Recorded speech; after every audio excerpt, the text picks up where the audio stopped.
Hey yo guys, what's up? Welcome back to Toe Tags Metal Reviews, and today we're giving you guys a review of Dictator by Daron Malakian and Scars on Broadway.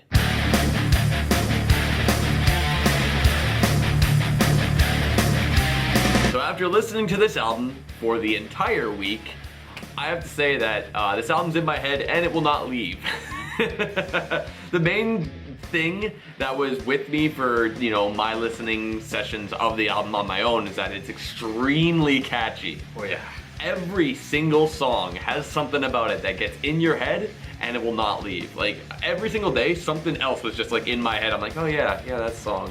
And then I'd listen to it myself, like the whole album, and then the next day a different song would be stuck in my head. And it happens with every single one. And it's really impressive that every single song has moments like that. Yeah. Moments that'll get stuck in your head, even if it's just one thing, even if you don't even remember how the chorus goes, how the bridge goes, etc. If you remember that like one part of the chorus or that one little instrument thing, then that's enough to make the song memorable for you. And I found that through every single song.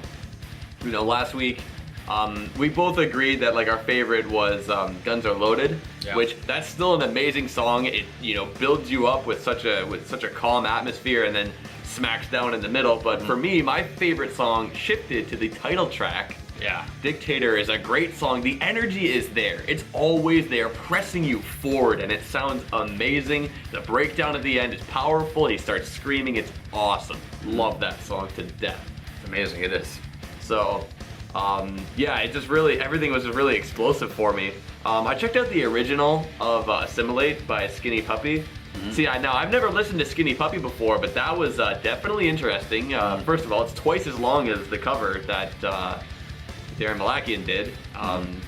It's like 6 minutes, whereas the one on this album is about 3. Yep. And it's really interesting that they took like a kind of chill, kind of reminded me a little bit of Tears for Fears esque song, and they made it a metal song. And I really appreciate when covers jump the gap in genre like that, because it makes it even more impressive.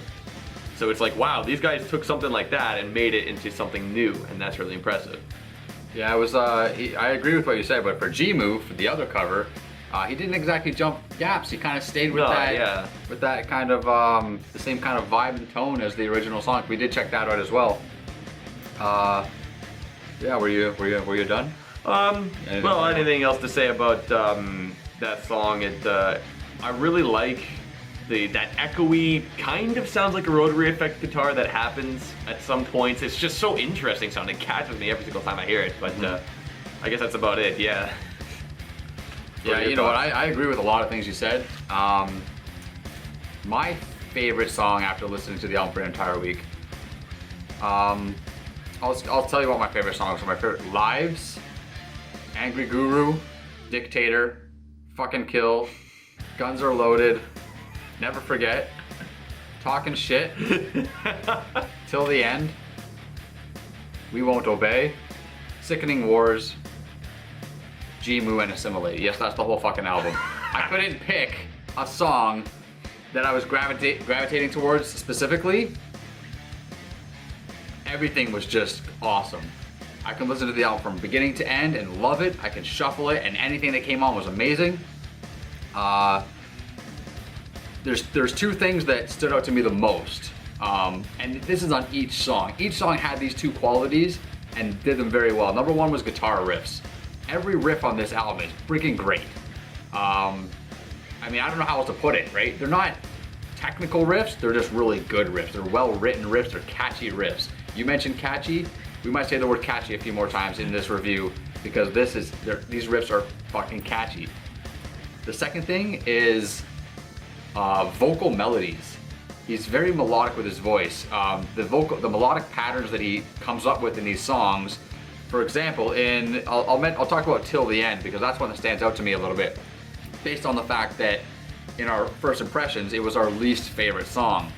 So that song grew on me. I knew it was going to anyway. It just kind of sticks out like a sore thumb when you listen to an album full of like bangers, and then this song comes on and it's kind of different than everything else. But the thing that caught me on that song, that made me start appreciating that song, was the vocal melody. Just the way he sings the words. Like, even now, like when I'm thinking about it, in my head, it's different than what he sings. And that to me is a good thing, because I don't even know if I'm explaining it properly, but when I'm listening to it, no matter how many times I listen to it, the vocal melody always feels fresh because it's something that feels just different. Just the way he articulates the words. Maybe you can relate to that when you listen to it, I'm not sure, but... Yeah, well, I mean, with that song, like, our gripes with it from last week was that it was kind of long and a bit drawn out, but... It doesn't feel like that anymore. Given, like, the context of it, it's, you know, very sad sounding, it's very, like, uplifting, talking about, you know, these are my friends, I'll stick with them always, which is really nice to hear. Yeah. And, like, this album, you know, at first, I kind of thought, you know, this might be a pretty good one to shuffle, and it ended up being a pretty good album to shuffle, I find. Like, you might accidentally, you know, if you're shuffling it, it's a gamble anyway, but like have Till the End and then Gimu right behind it. But I don't think that's a bad thing. That's not really a bad thing, no. Like, I feel like shuffling this album, it doesn't, like, it works really well. Yeah, even though Till the End is like the longest song in the album, the songs aren't long enough to the point where having 2 soft songs in a row, it doesn't feel like too much. Yeah. Right? It's still short enough that it feels okay. That being said, the last 2 songs, the first, Gimu and then Assimilate. Assimilate is the final track. Yeah. I feel like they should be interchangeable with the track listing because I think it's okay the way it is, with Assimilate being like a last hurrah, it's powerful, strong, it's, you know, got that cool scream at the end, whatever. It's like a really good send-off, but I feel like with Gimu, the ending, having 10 seconds of just complete open space is a perfect, like, not a letdown as in it's bad, but letting you down at the end. Like, very somber. If that's at the end of the album, though, you might as well just end the album there. Yeah, that's why I'm saying they're interchangeable. I feel like you could put Gimu as the last song and it would work. But that 10 seconds of silence wouldn't be effective, though. The reason why it's the second last song is because that 10 seconds of silence forces you to listen to nothing for 10 seconds and basically reflect on what you just heard for the last 3 minutes. It makes you just sit there and think, like, that was beautiful.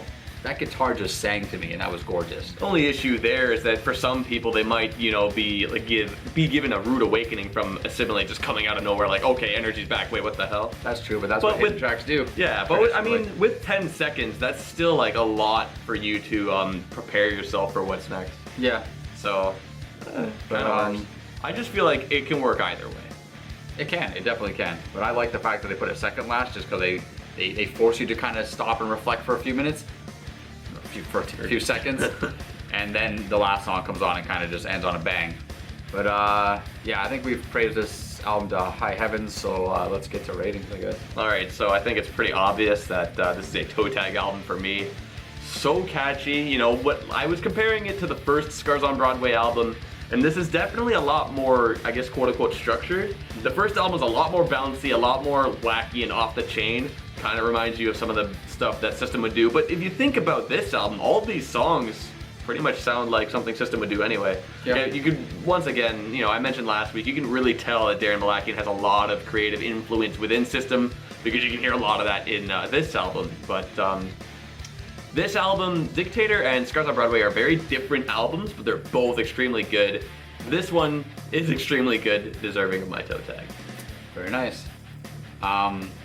One thing I would like to add to that, in regards to the first album and this album being different, I agree. They do have their own kind of unique sound, but I feel like they're both very much in the same vein.